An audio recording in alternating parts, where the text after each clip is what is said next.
하나님의 말씀은 노아복음 15장 11절 이하에 있는 탕자를 기다리는 아버지라는 제목을 먹고 같이 은혜를 나누겠습니다. 노아복음 15장은 세 가지 비유를 통해서 우리에게 주님이 아버지의 그 사랑을 여러 각도로 우리에게 선포를 하고 있습니다. 예수님께서 세 가지 비유를 드는 배경이 이유가 참 중요합니다.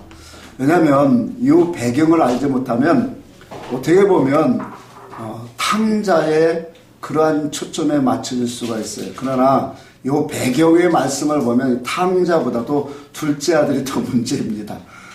그래서 하나님께서 구약 성경의 종과 선지자를 통해서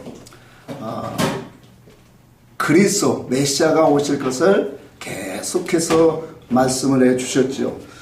그 약속대로 우리가 그리스도가 예수의 이름을 가지고 이 땅에 오셨어요. 그래서 그분이 이 땅에 오셔서 많은 말씀을 증거하시는데 다른 사람과 달리 권세 있는 말씀을 그들에게 증거를 하셨어요. 뿐만 아니라 예수님이 이 땅에 오셔서 많은 기사와 이적, 표적을 일으켜 주시고 그 모든 것을 통해서 하나님의 그 살아계심과 그 하나님의 말씀, 진리를 선포하셨지만 그럼에도 불구하고 이스라엘 백성들은 오늘 하나님께로 돌아오지 않고 있더라는 거예요. 이것을 오늘 빗대어 종교 지도자들을 특별히 오늘 이와 같은 이 세 가지 비유를 들어서 어떤 자들이 하나님께로 돌아오는 자들이고 어떤 자가 하나님께로 돌아오지 못하는 자인가를 요 세 가지 비유 중에 우리에게 다 말씀하고 있는데 특별히 이 세 번째 비유는 이 탕자의 비유, 두 아들의 비유는 우리에게 주시는 계시가 너무나도 중요하다고 생각합니다. 이 말씀 모르는 사람은 예수 믿는 사람 하나도 없을 거예요. 저도 일찍이 이 시골에서 자라는 교회에서 중등부 2학년 때 금산군 연합회 이 수련회를 중등부 갔을 때 각게 흩어져서 조를 나눠서 하는데 그때 마지막 전날 밤에 이 캠프를 하잖아요. 하기 전에 연극을 각자 조마다 이 만들어서 3일 동안 연습한 것을 그때 발표하는데 제가 그때 탕자의 역을 해갖고 아주 눈물나게 호소하는 그 연기를 한번 한 적이 기억이 납니다. 자, 이와 같이 믿는 사람이라면 누구든지 이 말씀 모르는 사람 없어요. 근데 우리가 역사적으로 우리가 알고 있는 그러한 사실도 중요하지만 이 속에 흐르는 영적인 그러한 이 하나님의 귀한 메시지, 이 계시는 너무나도 우리에게 말씀을 깨닫는데 도움이 되어진다는 것을 말씀을 봅니다. 자, 이 말씀에 나오는 두 아들은 과연 누구를 의미할까요? 자, 두 아들은 하나님 바깥에 있는 사람이 아니에요. 하나님 앞에 정한 자들이고 또 함께 부르심을 받은 자들이면 틀림없어요. 우리가 말씀을 읽었듯이 결과적으로 우리가 이 말씀을 볼 때 둘째 아들 탕자는 아버지의 품을 떠나 아버지의 품을 멀리 떠났다고 했죠. 또 허랑방탕했고 그 속에서 뭐예요? 고통과 고난의 세월을 겪으면서 결과적으로 아버지의 품을 그리워하고 돌아왔다라고 하는 것을 우리가 보게 되어집니다. 자, 그런데 이런 이 돌아온 이 탕자가 그냥 돌아온 것이 아니라는데 우리는 초점을 좀 줘야 돼요. 그러니까 세상을 겪으면서 세상을 겪고 그 속에서 향락을 즐기면서 범죄를 하고 하나님 없는 그런 삶을 살다가 결국은 뭐예요?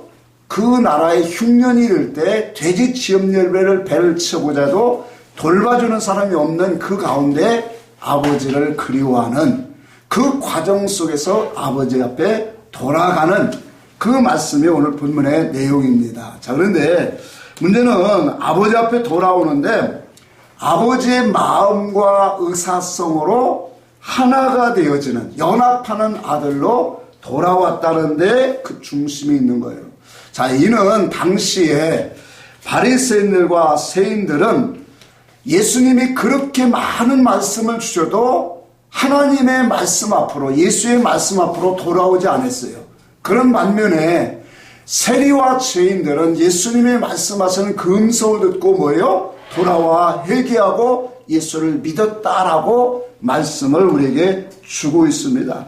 자, 그래서 오늘 이 둘째 아들 탕자보다 문제는 누가 더 문제냐면 집에 있는 큰아들이 더 문제다. 이 모습이 누구냐? 종교 지도자들이고 바리새인이었다. 자, 그래서 큰아들은 아버지와 함께 살면서도 아버지의 뜻과 아버지의 그 마음과 의사성으로 연합하지 못하는 그런 이 교감하지 못하는 또 다른 탕자의 모습을 보여주고 있다는 거예요. 이 모습이 뭐예요?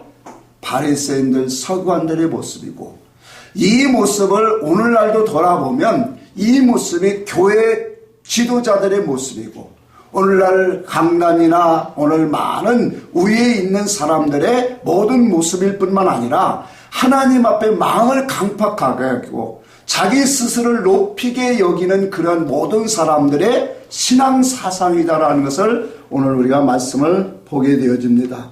자, 그래서 이 말씀 속에 오늘 우리는 이 복음적으로 계시적으로 숨겨져 있는 이 귀한 메시지를 먼저 좀 깨닫고 이 말씀을 이해하고 나아가기를 바랍니다. 여러분, 역사적으로 한번 생각을 할 때 아버지는 아들을 너무나도 잘 알죠. 하나님 우리를 너무나도 잘 아는 것처럼 아버지가 아들을 키웠기 때문에 이 아들이 너무나도 잘 알고 있어요. 세세 부분 성격까지. 근데 이 아들은 아직도 세상이라고 하는 것을 경험하지 못했어요.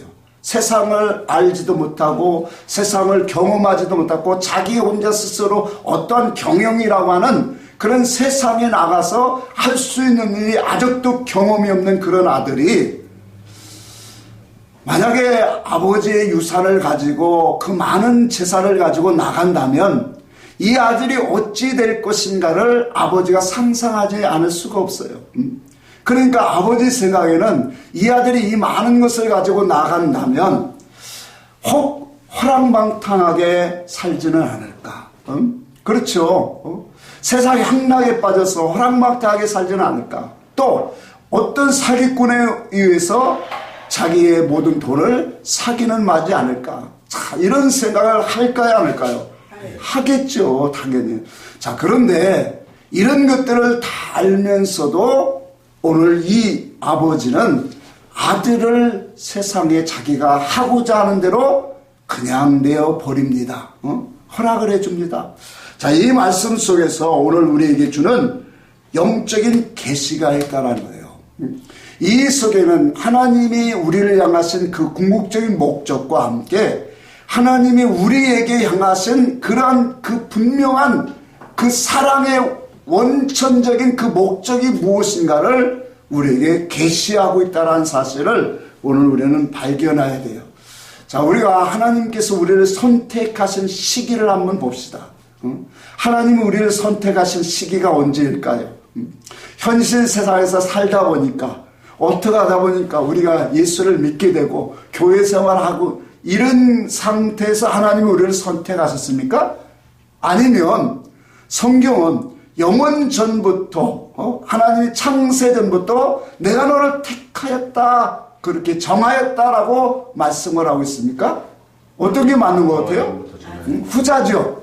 그래서 우리가 로마서 8장에 있는 말씀도 보면 미리 정하신 자들을 뭐 했다라 했어요? 부르셨다. 그렇게 말했어요.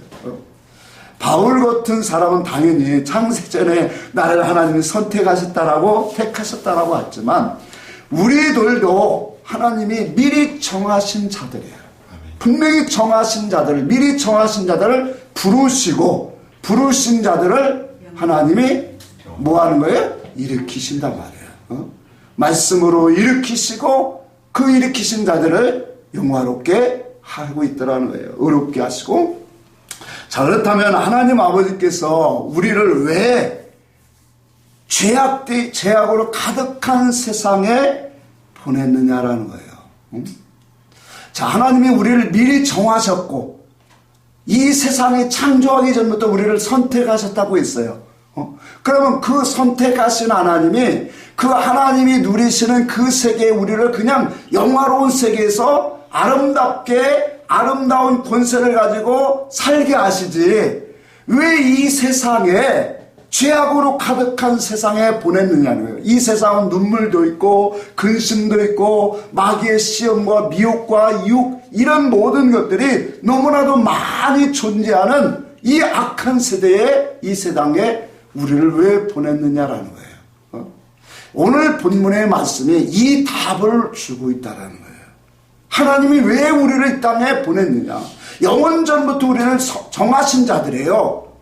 그래서 구원은 오직 예정론이에요. 하나님이 정한 거예요.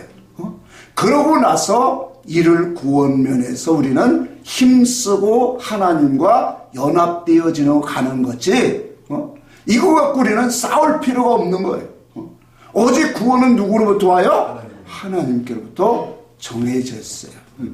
자, 그렇다면 우리가 이 사실을 모르면 그렇게 외치는 거예요. 하나님이 구원을 정해놨는데 뭘 힘써? 그냥 대충 예수를 믿지.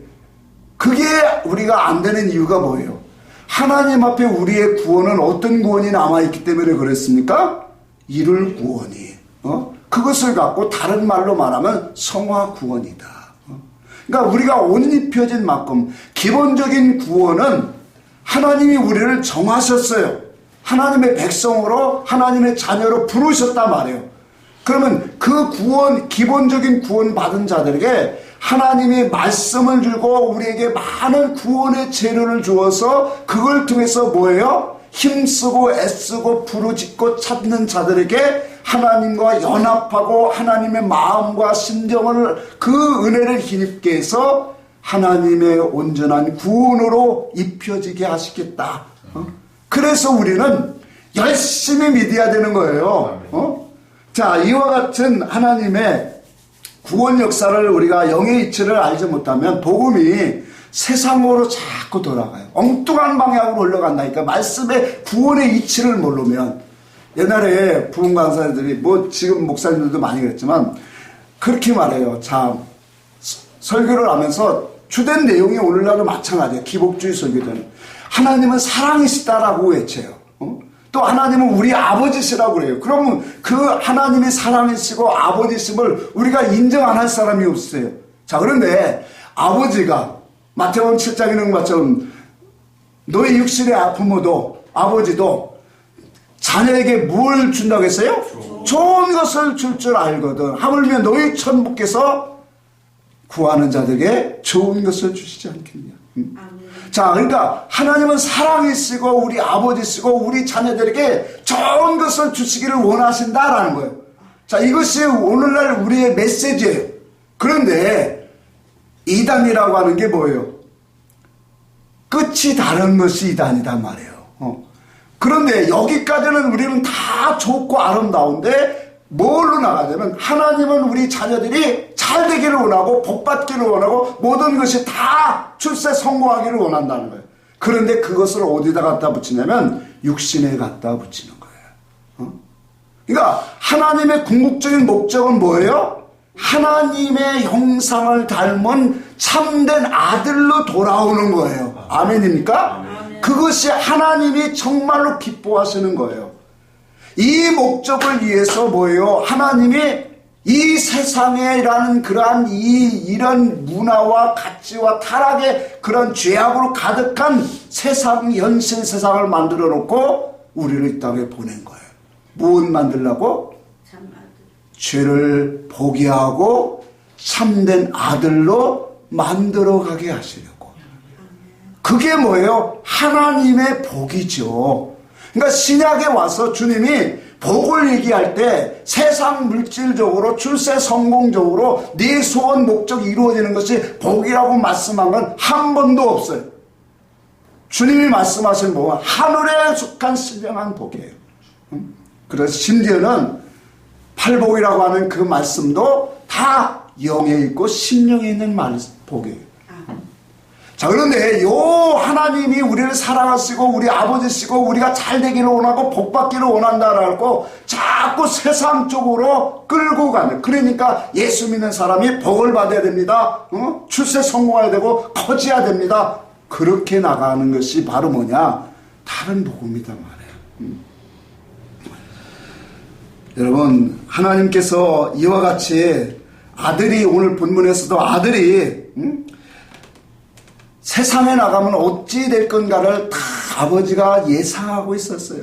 제가 분명히 세상에 나가서 어떤 경험도 없고 세상을 아는 지식도 없고 사람들이 이 세상이 얼마나 악과 그러한 이 시험과 또 사기꾼이 많은 세상인가를 그 아들이 모르는 가운데 세상에 나가면 분명히 저건 금방 탕진할 것을 알고 있음에도 불구하고 아들이 나가는 것을 허락을 해준단 말이에요. 자, 그것처럼 하나님께서 아담과 하와를 에덴에 두셨어요. 그러고 나서 아담과 하와가 어떠한 선택을 할 건가를 하나님이 모르고 있지 않았어요. 하나님이 분명히 아담과 하와가 어떤 것을 선택했을 거라는 것을 이미 알고 계셨을 거예요. 왜? 그 속에 생명과를 먹은 것이 없기 때문에 인간의 선택은 항상 뭐예요? 육중심으로밖에 나올 수밖에 없다는 것을 이미 알고 있잖아요. 오늘 우리도 마찬가지잖아요. 우리가 에덴 동산에 하나님이 두셨다고 생각해봐요. 하나님의 진리의 말씀을 먹지 않은 그 상태에서 거기에 갔다 놓으면 누구든지 뭐예요? 오늘 뱀의 말에 속임을 받고 결과적으로는 생명과 대신 선악과를 먹게 되어 있다라는 거예요. 자, 이와 같이 아담과 하와가 어떤 것을 선택할 줄 다 알고 있었어요. 그럼에도 불구하고 혹자들은 그렇게 말해요. 이런 말을 하면 왜 하나님이 에덴 동산에서 선악과를 만들었어요? 자, 이것이 왜 이런 질문을 할까요? 하나님의 그 복음의 의도성을 모르니까 나오고 있다는 거예요. 그러면서 또 말하기를 왜 아담이 이렇게 그런 것들을 선택할 줄 알았다면 왜 아담이 선악과를 따먹을 때 하나님이 막지 않았을까? 왜 막지 않았습니까? 라고 묻는 사람들도 있단 말이에요. 자, 그런데 하나님은 우리에게 오늘 본문의 답을 통해서 주시는 말씀이 참된 아들, 하나님이 어떤 분인가, 하나님과의 인격적인 관계, 서로 인격적인 관계로 서로 사랑의 관계로 참된 아들을 얻기 위하여 이 아들을 세상에 보낸 것처럼 하나님께서 우리 인생을 이 세상에 보내었다라는 것을 우리는 깨닫는 사람이 되어야 합니다. 아멘. 세상에서도 실패는 성공의 어머니라고 하는 그러한 아주 유명한 교훈의 말이 있어요. 인생의 가장 낮은 자리로 들어가 보지 않으면 인생을 알지 못합니다. 인간이 자기가 가장 낮은 죄인의 자리로 내려가지 아니하면 자기 자신을 진정으로 보지 못한다라는 말이 있어요. 어느 제가 아는 가까이 아는 목사님이 목회를 하면서 한 15명 정도 가지고 있다가 어느 날 갑자기 교회를 뺏기게 됐어요. 그 중간 사정은 좀 생략하고 뺏기게 됐는데 그러다 보니까 가장 밑에 단계로 내려가게 되더래요. 마음에서.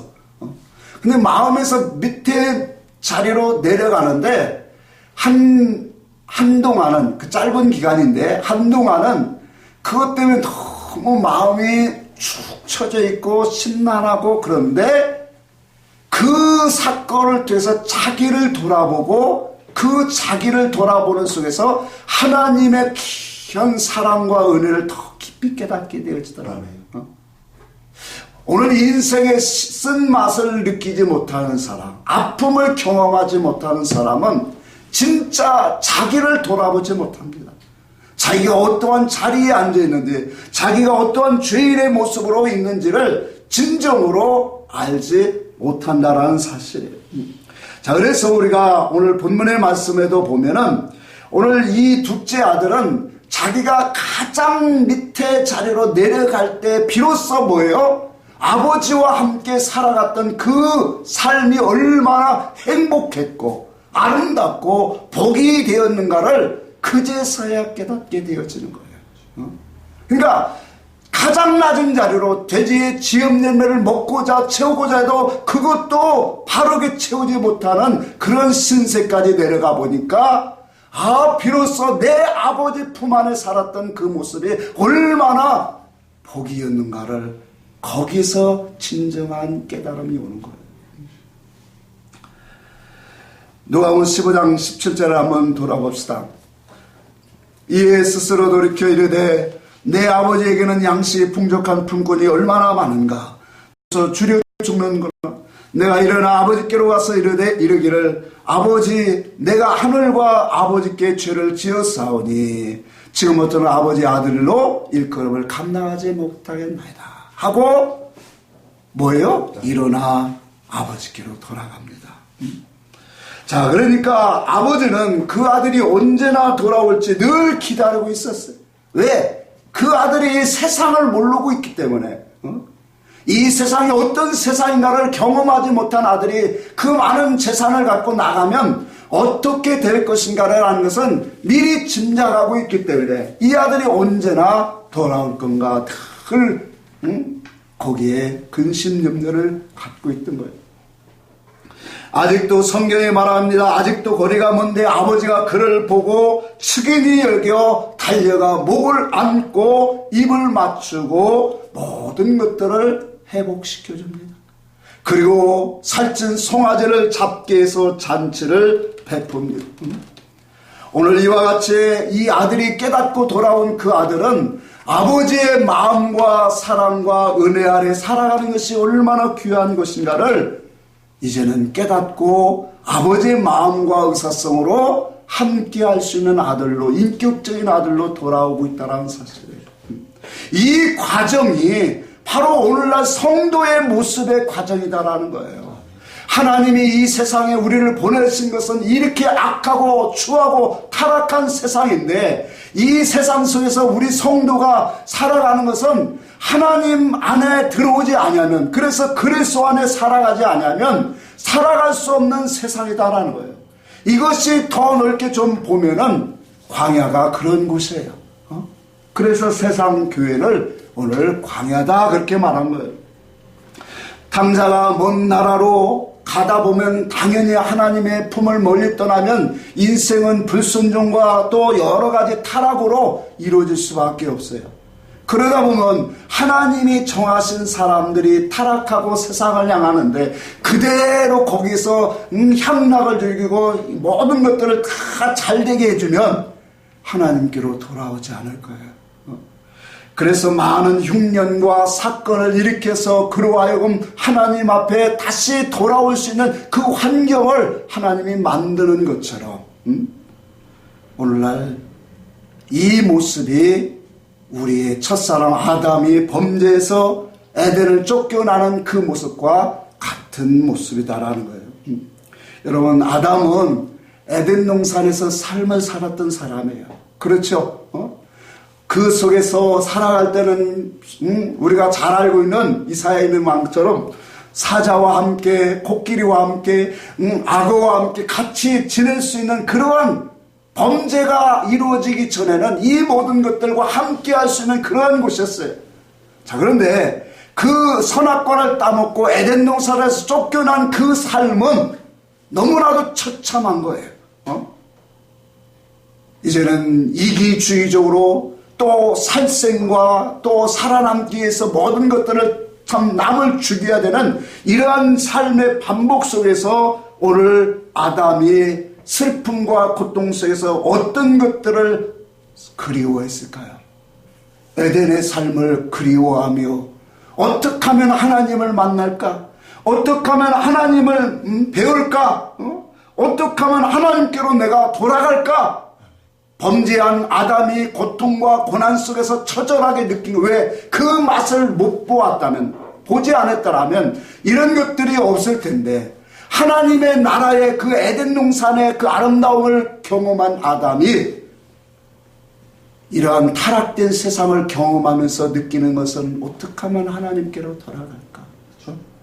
무엇을 해야 하나님을 만날까? 그러면서 뭐예요? 그 마음속에 하나님을 향한 그 마음이 간절한 것이 오고 있더라는 거예요. 우리가 성경에 기록은 없지만 신앙 사상으로 우리에게 오늘날 오고 있더라는 거야. 자, 그렇게 구하고 찾고 하나님 앞에 어떻게 하면 하나님을 만날 수 있습니까? 라고 구하다 보니까 하나님이 알려주신 것이 뭐냐? 제사를 통하여 하나님을 알게 하신 거예요. 하나님을 만나게 하신 겁니다. 이와 같이 오늘날 우리의 신앙생활도 마찬가지예요. 하나님을 만나는 길은 예배의 삶이에요. 그 예배의 삶이 자주 우리 속에 이루어지는 사람은 그 삶이 뭐예요? 하나님을 만나고 하나님을 알아가는 사람인 거예요. 그래서 오늘 우리의 영혼은 날마다 하나님 앞에 산제사가 있어야 되는 거예요. 디모데후서 3장 15절에 그렇게 말, 내가 어려서부터 성경을 안 왔나니 성경은 능히 너로 하여금 그리스도 예수 안에 있는 믿음으로 말미암아. 어디 안에 있는 믿음으로? 그리스도 예수 안에 있는 믿음으로 말미암아. 기름 부음으로 성령으로 우리에게 알려주시는 그 예수를 보게 하시는 그의 믿음으로 말미암아. 그 믿음으로 말미암아 그리스도 예수 안에 있는 믿음으로 말미암아 우리에게 구원을 이루게 하는 지혜가 오늘 있다라고 말씀합니다. 여러분, 성경 속에는 그리스도 예수를 우리에게 보여줘요. 그리스도 예수를 보여주는 것은 하나님의 진리요, 하나님의 그 구원 역사를 우리에게 보여주는 것이고 하나님의 의와 뜻을 나타내는 거예요. 그 구원 역사를 우리가 깨달으면 오늘 우리도 하나님 앞에 구원받을 수 있는, 구원을 이룰 수 있는 하나님의 지혜가 우리 속에 이르게 되어지는 겁니다. 자, 그래서 우리가 이 세상에 하나님의 역사의 창조의 질서를 보세요. 또한 말씀의 창조의 말씀의 순서를 보라는 거예요. 복음이 오기 전에 성경은 뭘 붙어줬어요? 율법을 먼저 줬어요. 하나님 예수 그리스도가 오기 전에 하나님 모세를 먼저 불러서 이 땅에 하나님의 이 백성들에게 그 율법의 많은 계명들을 먼저 주셨어요. 그런데 성경은 말하기를 율법이 들어온 것은 죄를 더하게 하려 함이라. 율법을 주신 이유가 이거라는 거예요. 죄가 드러나게 하기 위해서. 왜? 죄가 드러난 그곳에 은혜가 더욱더 넘친다라고 분명히 우리에게 말씀하고 있다는 거예요. 여러분, 죄가 더한 것이, 죄를 깨닫는 것이 은혜 중에 은혜임을 우리는 깨달아야 돼요. 예수님께서 누가복음 7장 47절에도 그렇게 말했어요. 사함을 받은 일이 적은 자는 적게 살아가고, 사함을 받은 일이 많은 자는 예수를 어떻게 살아갈까요? 많이 살아가느니라. 오늘 하나님 앞에 많은 사함을 받기 위해서 내가 고의로 죄를 지을 수 있느냐? 그럴 수 없느니라 그랬죠. 이와 같이 하나님께서 우리 인생의 타락을 허용하신 그 이유를 바로 어디에 있는가를 우리는 알아야 돼요. 우리 인생이 선악과를 따먹고 에덴 동산에서 쫓겨난 그 이후로부터 우리는 죄에 많이 노출되어집니다. 우리 인생이 얼마나 타락하고 더럽고 악한가를 보게 됩니다. 그래서 세상 무엇보다도 타락하고 악한 것이 우리의 마음이에요. 그러니 구원의 재료들이 너무나 많은 거예요. 죄가 많은 곳에 뭐가 많다고요? 은혜가 많다. 하나님을 찾아가고 하나님 앞에 엎드리고 하나님을 만날 수 있는 그런 재료가 많이 생긴 거예요. 하나님의 사랑과 은혜를 오늘 바라고 사모할 수 있는 그러한 재료를 준 겁니다. 그래서 나에게 하나님이 주시는 많은 세상성, 죄성 이런 것들을 우리에게 많이 보여줬다면 우리 실망할 게 없는 거예요. 왜? 인간은 이게 당연한 거예요. 이것을 통해서 하나님 앞에 우리는 뭐예요? 나아갈 수 있는 구원의 재료가 되는 거예요. 은혜 받을 수 있는 재료로 하나님이 주셨다고 바꾸어 생각하면 이것 때문에 뭐예요? 하나님을 의지하고 하나님 앞에 엎드리고 하나님 앞에 기도하고 하나님을 만나는 그러한 신앙의 삶이 이루어지고 있다는 삶이에요. 하나님께서 나를 보내신 뜻과 목적이 무엇인가를 깨닫고 돌아가는 것이 인생입니다. 보이는 이 세상 속에서 출세 성공하고 남부럽지 않도록 부럽지 않게 살아가는 것이 인생의 본질이 아니에요. 그 속에서 내가 얼마나 추하고 더러운 사람인가를 깨닫고 하나님의 은혜가 아니면, 하나님의 사랑이 아니면 살 수 없는 인생인가를 깨닫고 돌아가는 것이, 그게 하나님이 우리를 보내신 가장 궁극적인 기초입니다. 이 같은 영의 이치를 알지 못하면 단순히 율법의 행위로 하나님 앞에 열심히 지켜 행하려고 하는 그러한 종교인이 된다라는 거예요. 로마서 3장 20절을 한번 봅시다. 로마서 3장 20절 같이 한번 읽습니다. 시작. 그러므로 율법의 행위로는 그의 앞에 의롭다 하심을 얻을 육체가 없나니 율법으로는 죄를 깨달으리라. 자, 율법의 행위로는 그 앞에 뭐 할 사람이 없다? 의롭다 함을 얻을 육체가 없다라고 했어요.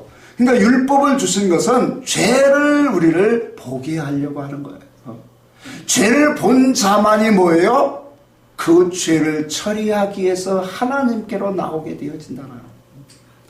갈라디아서 3장 10절에는 이렇게 말합니다. 율법의 행위로 의롭다함을 얻으려 하는 자는 저주 아래에 있다라고 그렇게 단언하고 있습니다.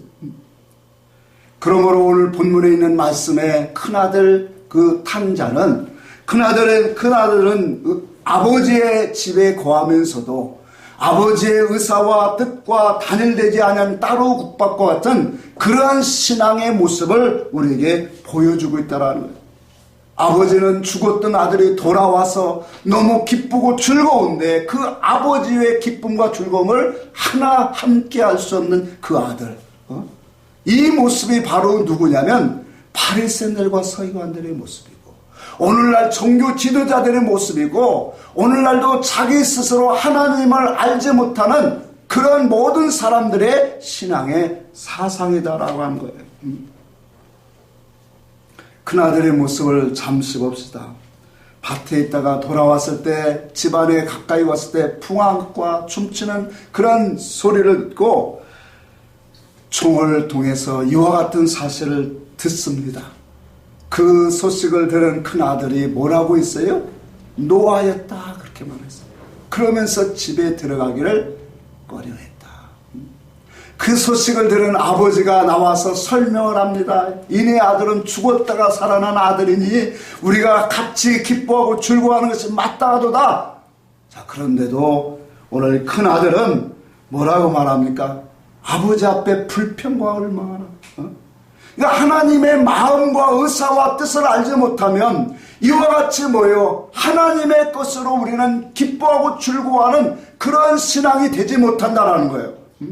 그러면서 하나님 앞에 불평불만을, 내가 아버지를 여지까지 섬기고 순종하고 아버지의 명을 어김이 없이 아버지를 섬겼거늘 나와 내 벗들과 함께 즐기라고 이 염소새끼 하나를 준 일이 없거늘 아버지의 제사를 다 창녀에게 탕진하고 돌아온 이 아들을 위하여 오늘 송아지를 잡으시나이까.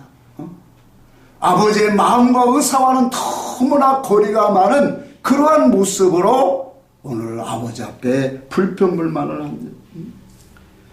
여러분, 오늘 표면적으로 오늘 우리는 분명히 이 말씀을 봅니다.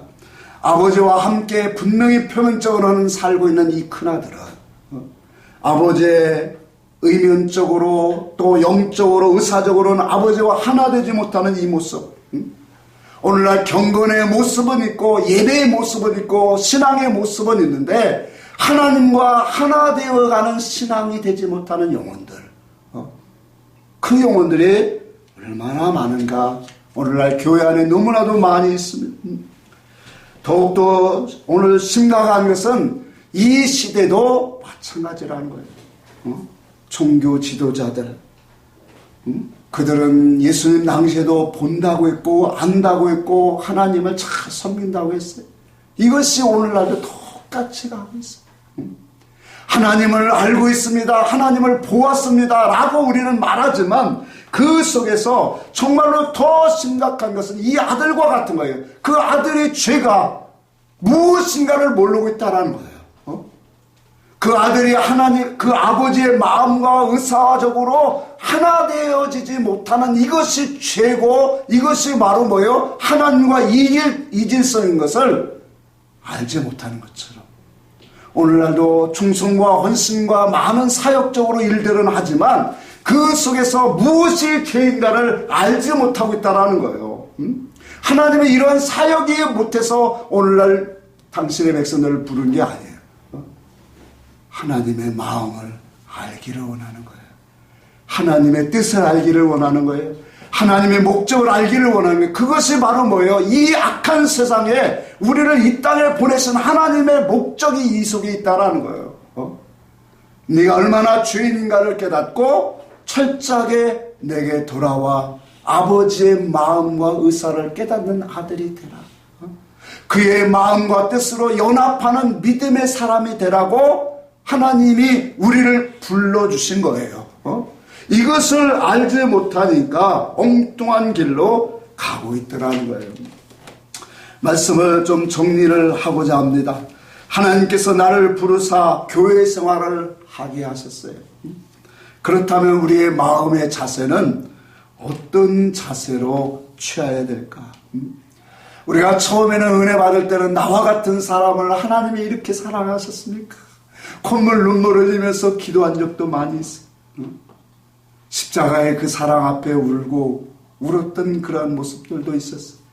근데 시간이 지나면, 시간이 오래 지나다 보면 은혜와 그 하나님의 사랑은 온데간데 없고 우리의 이 신앙생활이 하나님의 진리로 자라지 못하면 어떤 생각으로 돌아가냐면 내가 와서 예배를 드리고 내가 하나님의 일에 동참하고 있다라고 하는 그런 생각을 하고 있다라는 겁니다.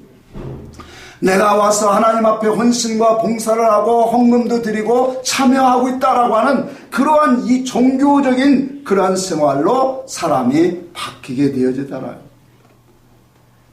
창세기 6장의 말씀에 하나님께서 노아에게 무엇을 지라고 하셨죠? 방주를 지라고 했습니다. 당시 그 타락성을 하나님이 보시고 인간 세상에 사람을 창조하신 것을 뭐 하셨다고 했죠? 후회하셨다. 그래서 이 노아의 방주, 그 방주를 크게 산에서 지으라고 그렇게 말한 거예요. 자, 그렇다면 방주를 지으라고 했으니까 이 명령을 받은 노아 또 많은 사람들이 이 음성을 들으면 하나님 앞에 감사해야 될까요? 불평해야 될까요? 오늘날도 마찬가지야. 하나님 말씀을 우리에게 뭐하라 막 그렇게 하지 말라. 이 두 가지로 우리에게 말씀하고 있다는 거예요. 그러면 이 모든 말씀을 우리가 받을 때 이 말씀이 나에게 감사가 되고 은혜가 되고 이것이 아멘이 되어야 된다는 거예요. 그런데 좋은 말씀은 아멘이 되고 나쁜 말씀은 아멘이 되지 못한다면 오늘날 이와 같이 노아의 방주를 지으라고 하는 이 사실을 들었을 때 정말로 이것이 감사할 일이지 불평할 일이냐 말이에요. 오늘 우리에게도 방주를 지으라고 하나님이 말씀하고 있어요. 똑같이 우리에게 주시는 것은 표면적인 방주는 아니지만 영적인 구원의 방주요 그리스도의 집을 짓는 거예요. 그 그리스도의 집을 온전히 반석 위에 지은 집은 풍수가 나고 바람이 불어도 무너지지 아니하는. 그래서 마지막 때 시련은 무엇은 시련이에요? 불같은 시험이다 그렇게 말한 거예요. 이와 같은 우리에게 하나님의 방주를 영적인 신령한 집을 지으라고 방주를 지을 수 있는 기회를 주셨음을 우리는 깨닫고 감사해야죠. 하나님의 나의 이와 같은 그 방주를 말씀을 통하여 하나님의 계획하심을 알고 나에게 준비할 수 있는 기회를 주신 것을 우리는 감사함으로 하나님의 방주를 지어야 합니다. 그런데 사람은 고난이 오고 고통이 오면 하나님의 의사성을 잃어버리고 그 뜻을 알지 못하면 항상 불평불만합니다. 광야 백성들이 이것을 똑똑히 보여주셨고 또 우리가 옛날 전에 교회의 삶을 통해서 우리는 경험했던 거예요. 내가 하나님 앞에 열심히 충성 봉사하다가도 어려움이 오면 왜 나에게 이런 고난이 연속이 되어질까? 광야 백성들이 하나님이 기사와 이적을 통해서 그들에게 어떠한 것들 문제를 해결해 줄 때는 하나님 영광을 돌립니다. 감사 찬송을 하다가도 어려움이 오면 금방이라도 모세를 때려 죽일 것처럼 하나님과 모세를 원망했던 그 모습이 오늘 우리의 모습입니다. 이러한 모습 속에서 오늘 우리는 하나님의 말씀으로 돌아가야 돼요. 하나님께서 이 땅을 왜 창조하셨고 왜 우리를 이 악한 세대에서 하나님이 나를 이 땅에 보내주셨는가? 오늘 탕자의 비유는 여기에 있다라는 거예요. 많은 사람들이 심각한 것은 많은 사람이 큰아들 탕자와 같은 모습으로 신앙생활을 하고 있다는 거예요. 그런데도 자기는 큰아들이 아니라고 생각하고 있다는 거예요. 하나님의 은혜와 사랑을 진리로 깨닫고 그와 연합하여 그의 진리 가운데로 인도받는 그 영혼이 오늘 하나님의 부르신 목적으로 살아가는 인생입니다. 여러분, 이 세상은 풀먹불과 같은 세상이에요. 이 세상은 내가 깨어지고 부서지라고 하나님이 이 세상을 만들었어요. 그래서 이 세상을 살아가면서 나는 철저하게 깨어지고 부서져야 돼요. 아멘.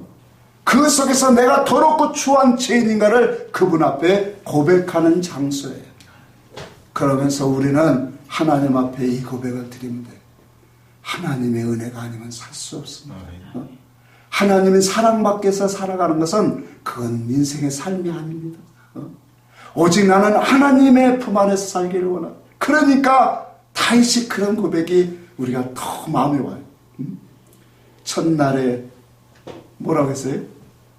궁정에서 하루 성전 문지기로 지키는 것이 하루가 세상의 첫날보다 뭐하다고요?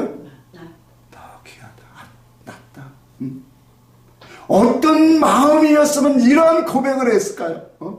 하나님의 은혜 아래 살아가는 것이 우리 신앙생활에서 얼마나 귀하고 이것이 얼마나 감사하고 나에게 오늘 이 방주를 지으라고 하신 하나님의 명령이 나의 생명이 끝나는 날에 우리는 이제 방주 짓는 일을 마칠 거예요. 근데 방주 빨리 지어서 그 방주 안에 들어가야죠.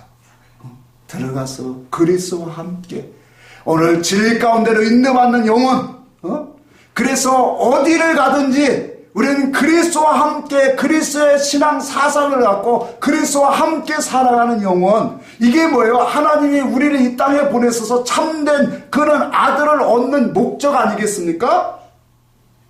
이런 영혼이 오면 이런 영혼으로 하나님께 돌아올 때, 그래서 진리를 영접할 때, 오늘 이 아들이 정말로 아버지의 품에 안겨서 돌아올 때 그 아버지가 기뻐하고 즐거웠던 것처럼 하나님의 말씀에 진리가 들어가는 그 영혼들을 하나님이 그렇게 기뻐하신다. 왜? 아버지와 뜻과 연합되어서 이제는 그 하나님의 궁극적인 목적으로 나아갈 것을 너무나도 잘 알고 계시기 때문에 오늘 이 세상에서 우리는 많이 깨져봤습니다.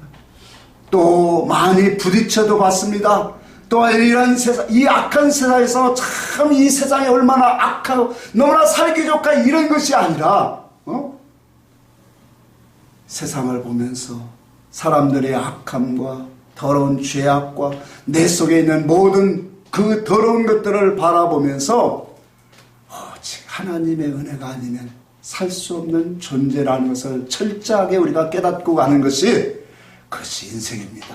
이렇게 돌아가는 사람들은 아름답게 그리스도와 연합돼서 정말로 이 방주 안에 들어가는 것처럼 그리스도 안에서 우리의 남은